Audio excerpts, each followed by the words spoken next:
जय हिंद दोस्तों, सैनिक समाचारों में आपका हार्दिक स्वागत है। सबसे पहले बात करूंगा दोस्तों हेडलाइंस की। कल 15 अगस्त था और माननीय प्रधानमंत्री जी ने माना कि सेना और सैनिकों को मजबूत करने के अलावा इस विश्व में खड़े रहने का कोई विकल्प नहीं है। ये सुनना होगा आपको। साथ ही मैं बात करूंगा 21 तोपों की सलामी की एक झलक आपके सामने, जो कि एडीजीपीआई की तरफ से जारी हुई है और हम इन जाबाज सैनिकों को सैल्यूट करेंगे। कैसे, आइए बात करूंगा कि 8वें वेतन आयोग के सामने अब 14 सूत्री मांगे रखी गई हैं। एडिशनल पेंशन 20% है, उसका सुझाव पहली बार अलग से दिया गया है, यह भी साझा करूंगा।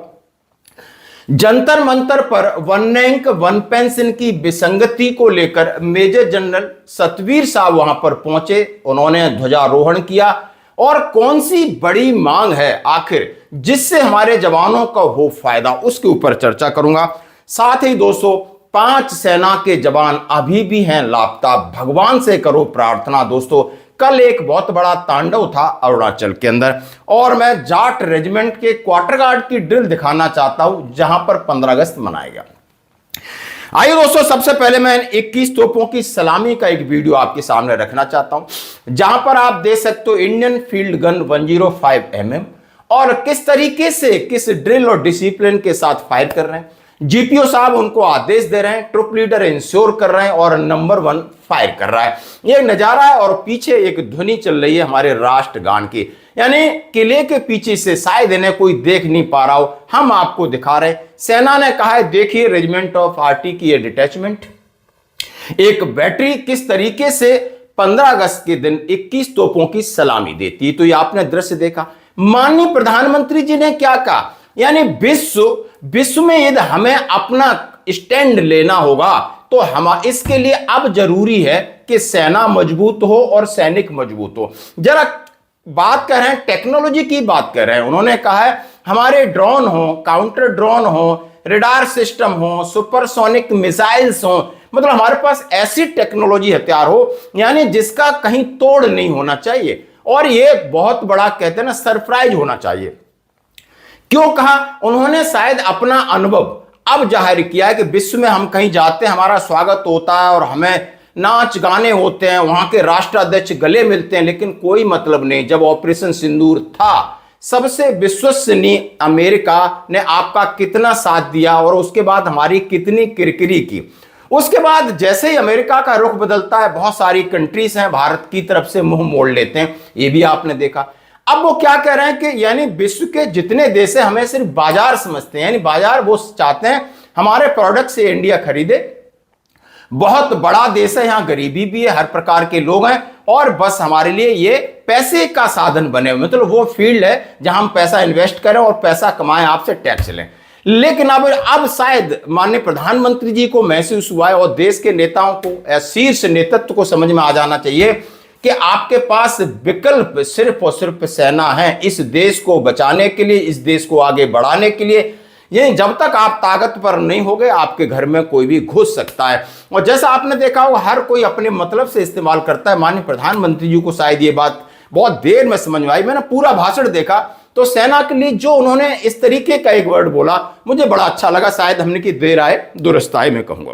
5वीं शक्ति है सप्तधारा की, वो है रक्षा शक्ति और ये रक्षा शक्ति का महत्व हर प्रकार से है। मेरे प्यारे देशवासियों, डिफेंस में आत्मनिर्भर होना अब भारत ने अनुभव कर लिया, दुनिया ने अनुभव कर लिया है, इसके बिना कोई चारा नहीं है। विश्व जब अपनी अपनी ही सोच रहा है तब भारत विश्व के लिए बाजार बन करके नहीं रह सकता है।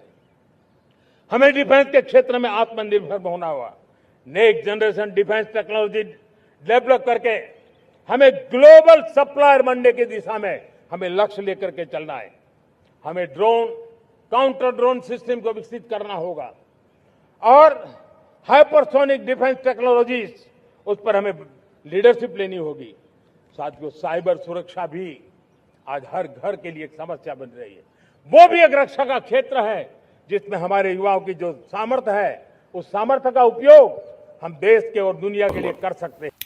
अब मैं बात करूंगा एडिशनल पेंशन 8वें वेतन आयोग को कल एक मेमोरेंडम दिया गया 14 पेज का उसमें एडिशनल पेंशन के लिए रखा गया कि जैसे कभी हमें 80 साल की उम्र के बाद आपको 20% बढ़ोतरी मिलती है, इन्होंने कहा 70 साल की आयु के बाद 20% बढ़ोतरी की चर्चा हुई, यानी 8वें वेतन आयोग की अध्यक्षा, उनके साथ कहा 75 साल के बाद 30 साल अतिरिक्त पेंशन दिया जाए। और इसके आगे कौन जिंदा रहता है, किसने देखा है? मुश्किल से उन्होंने कहा है 0.05% लोग भी जिंदा नहीं रहते। आजकल के माहौल को देखते हुए शायद उन्होंने कहा है कोई बुजुर्ग इस बीमारियों से घिरा है तो वो जिंदा रहना भी नहीं चाहता है।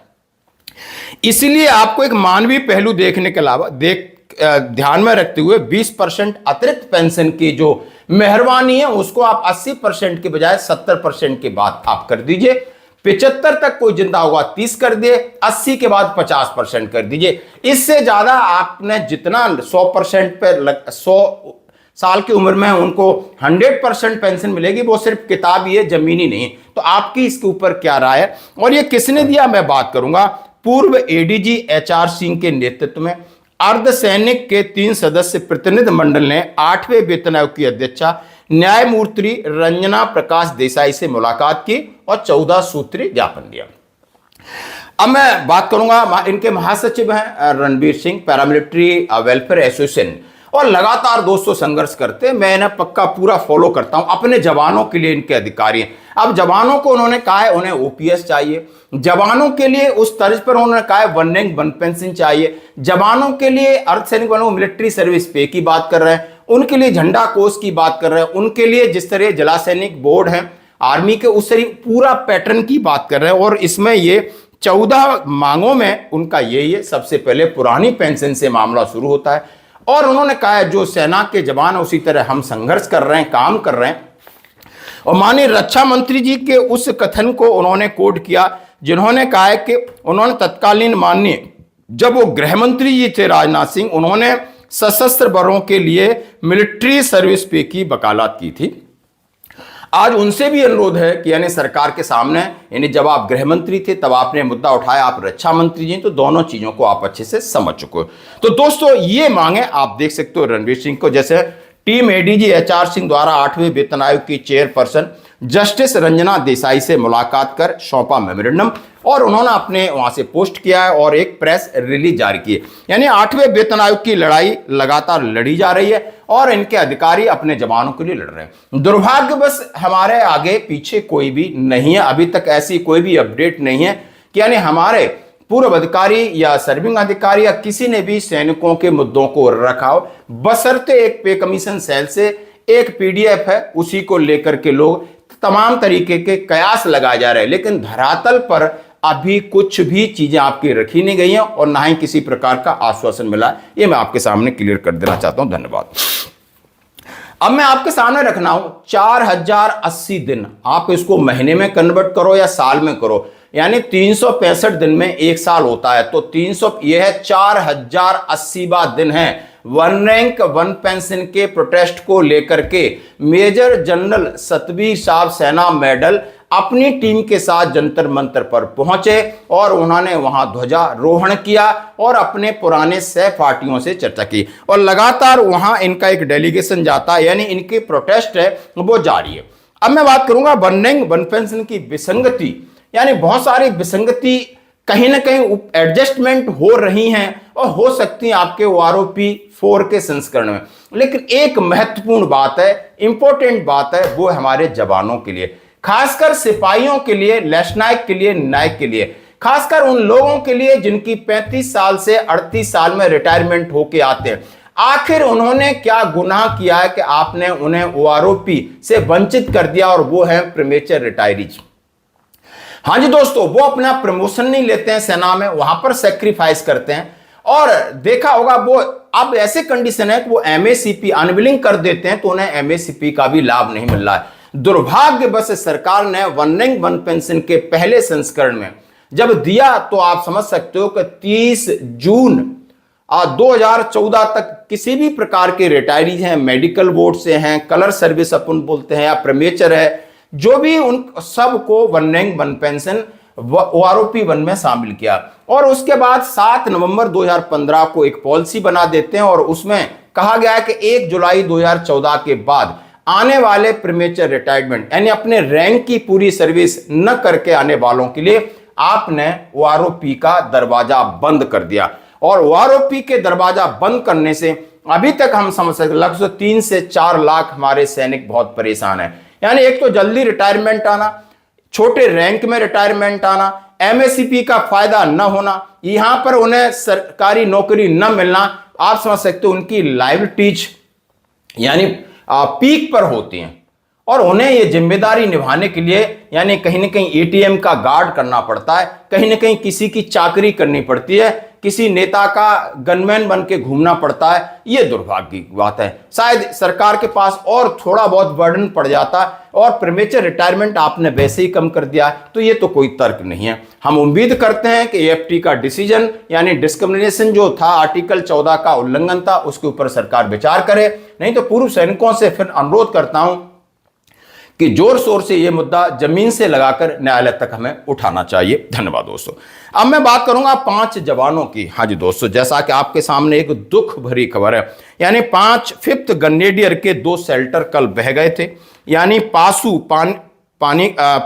पानी कैंप में पासू जो कैंप था उसमें पानी में 7 जवान लापता हो गए थे। 2 को रेस्क्यू कर लिया गया था और उसके बाद 5 जवान अभी भी लापता हैं। यानी इतना लंबा समय हो गया है, तो आप समझ सकते हो कि ईश्वर जो भी हो, आप कम से कम उनका बॉडी तो कम से कम मिली जाए। लापता जवानों की पहचान हवलदार उपेंद्र, सिपाही कुंदन, सिपाही विनोद, सिपाही आदित्य समुंदा के रूप में हुई है। और राहत बचाव अरुणाचल प्रदेश में बारिश का तांडव, भूस्खलन, बाढ़ में 4 की मौत और सेना के 5 जवान लापता।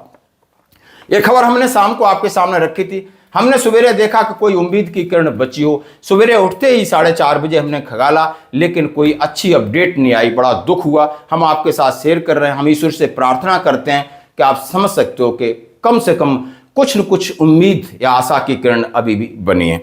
अब मैं बात करूंगा 15 अगस्त का दिन और जिस तरह यूनिट के अंदर क्वार्टर गार्ड में हमारे जवानों ने हमें भेजा है। आप उनकी ड्रिल देखिए, उनकी तरतीब देखिए और रेजिमेंटेशन क्या होता है, नाम नमक और निशान क्या होता है और यहां पर होता है, यानी सेना का असली दिल, असली ताकत है। तो आप समझ सकते हो एक रेजिमेंट, एक यूनिट होती है और उनकी क्वार्टर गार्ड पर जिस तरीके से ध्वजारोहण हो रहा है उसकी तस्वीर मैं आपके सामने शेयर कर रहा हूं। धन्यवाद।